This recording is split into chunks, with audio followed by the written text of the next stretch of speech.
A paz do Senhor, meus queridos, como é que vocês estão, meus irmãos? Que Deus possa vos abençoar sua casa, sua família, seu lar, que nesse período que nós estamos vivendo, de ficar em casa, todo mundo junto, que a gente possa se cuidar, se prevenir, aqui prevenção, meus irmãos, alquinho, e que a gente possa estar sabendo, confiando em Deus, que esta fase vai passar. Não esquecer que nós temos um Deus que cuida de nós, que está conosco nesse tempo, que há um propósito nisso, que esse vírus aí que veio para nos assustar, que a gente possa saber que há um propósito de Deus para com tudo isso. E hoje nós estaremos estudando uma das características desse Deus maravilhoso, esse Deus que é amor. E na lição dos adolescentes, a lição dos juvenis, que é Jesus e o reino de Deus, nós estaremos estudando. Então na lição 3, de número 3, que fala sobre conhecendo o caráter de Jesus. Hoje estaremos vendo várias características desse Deus maravilhoso. Então vamos lá. O que é caráter? Quem é o nosso próximo? Como ter a mente de Cristo? Como ter intimidade com Deus? Então agora estaremos estudando sobre o caráter de Cristo. Mas vamos lá, o que é caráter? Caráter, sobre a definição do dicionário Aurélio, define como os traços psicológicos, as qualidades, o modo de sentir e agir de um indivíduo, grupo ou povo.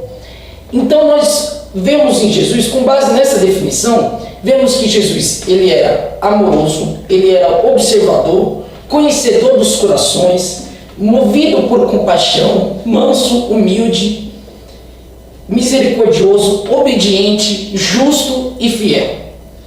Todas essas características nós vemos nas atitudes de Jesus.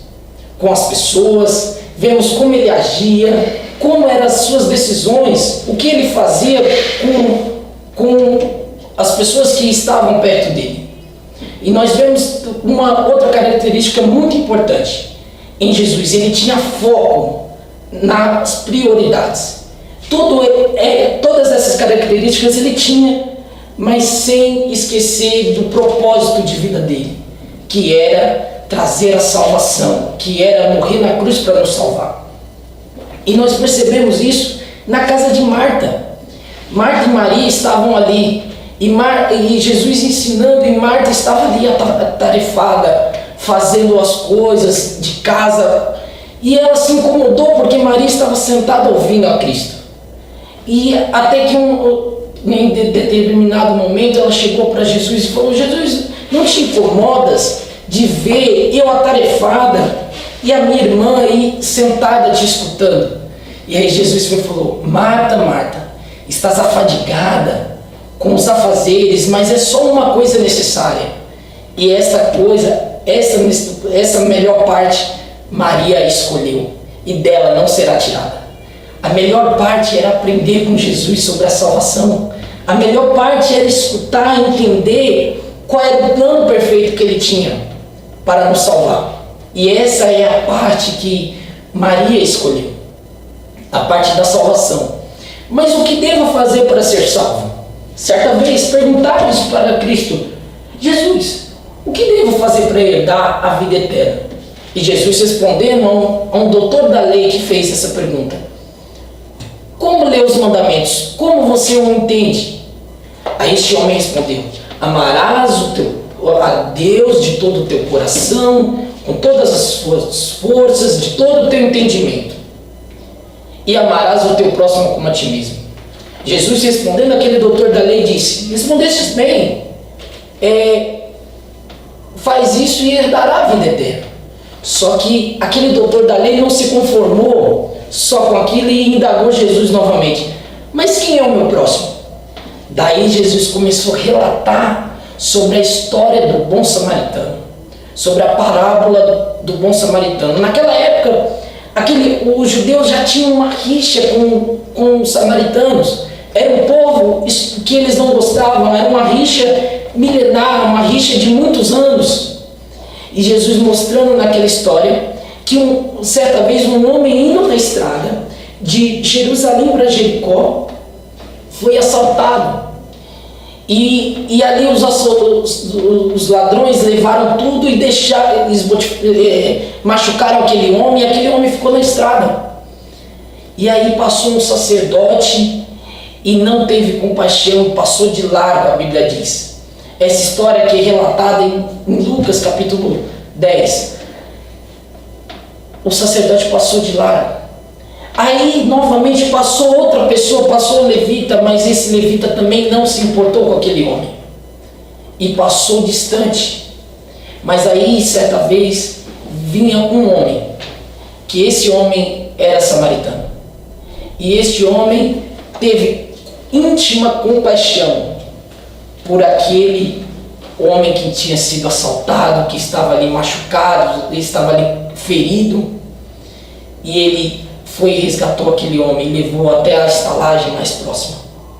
Quer dizer, aquele homem, aquele samaritano, ele teve uma característica, ele teve uma das qualidades que está no caráter de Cristo, que é íntima compaixão.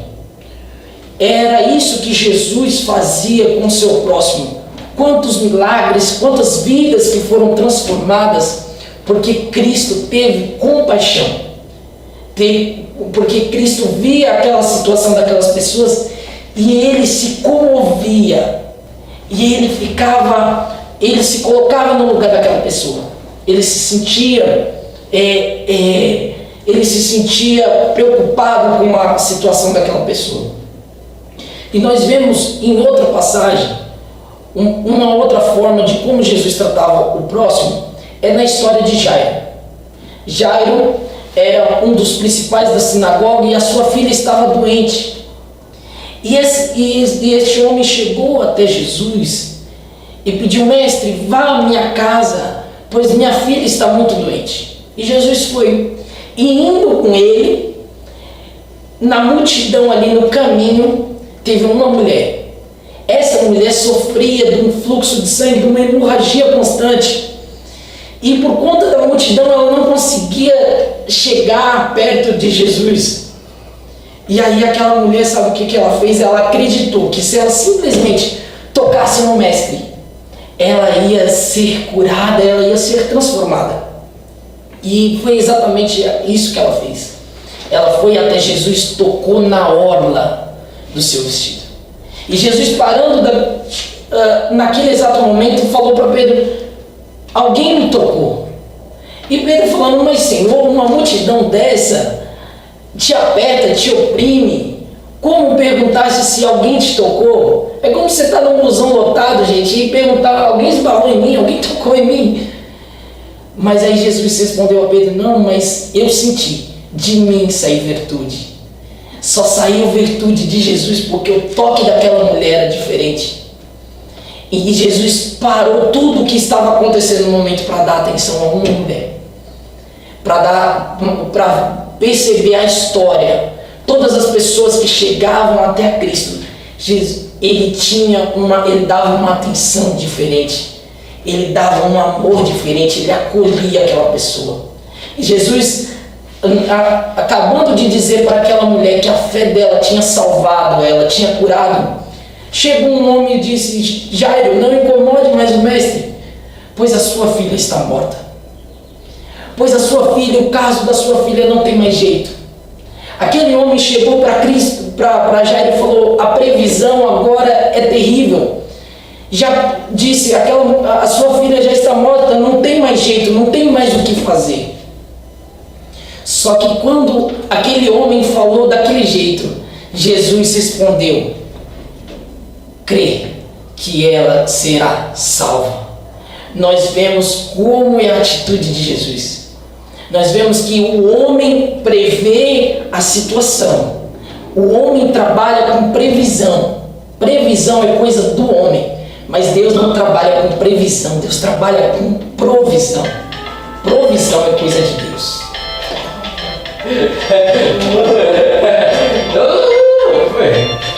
O Bessie, eu esqueci de desligar, mas quem é essa?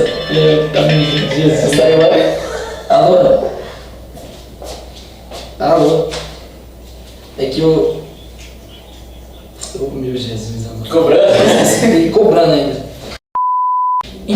Então Jesus, acabando de falar para aquela mulher que a fé dela tinha salvado, tinha restaurado a saúde dela, chega um homem até Jairo dizendo: Jairo, não incomode mais o mestre, pois a sua filha já está morta, a sua filha não tem mais solução. Aquele homem já deu uma previsão do quadro, do cenário que estava acontecendo com aquela menina. Jairo, não incomodes mais o mestre, porque agora estamos sem saída.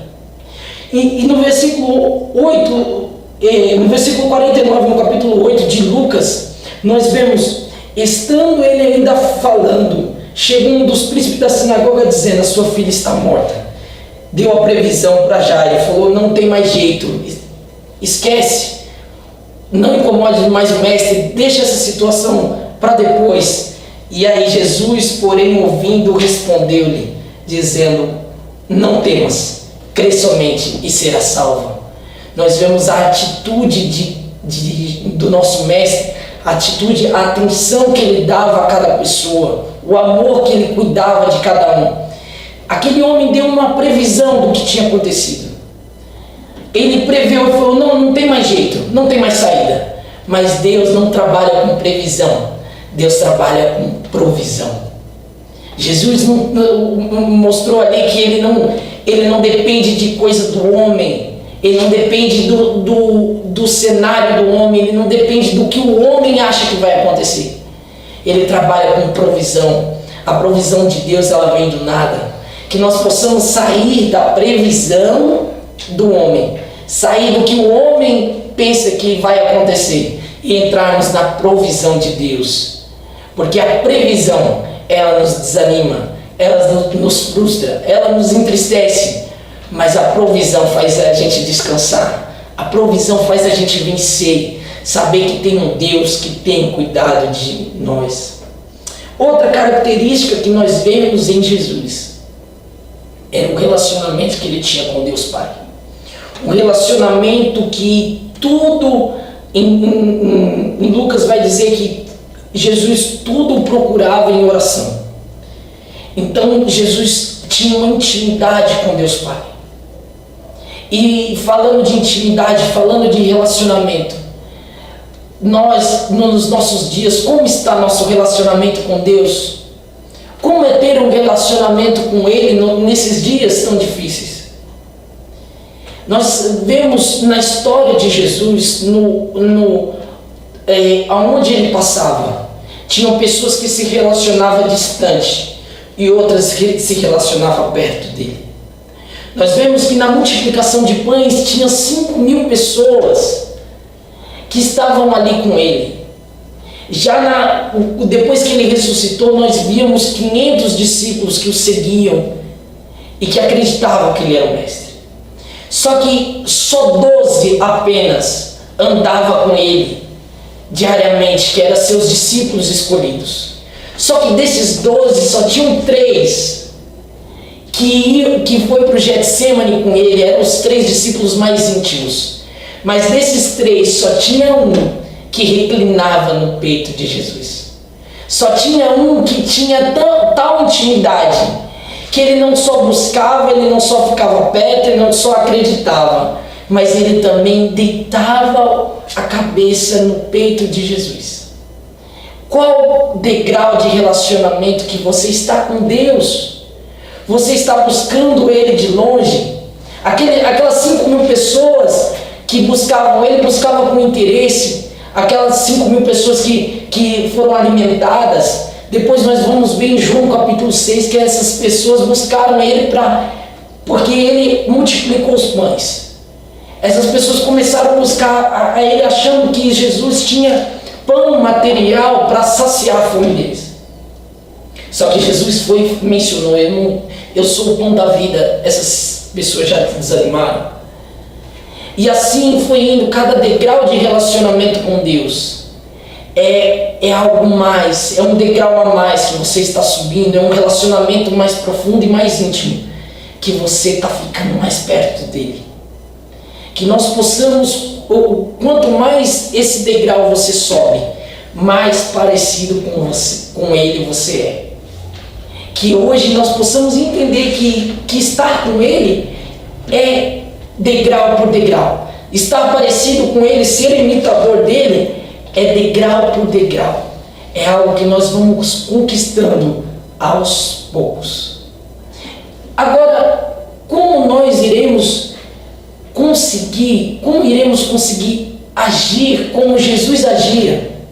Como conseguiremos ter tanta compaixão, ter tanto amor, ser cheio de tanta bondade como Ele era?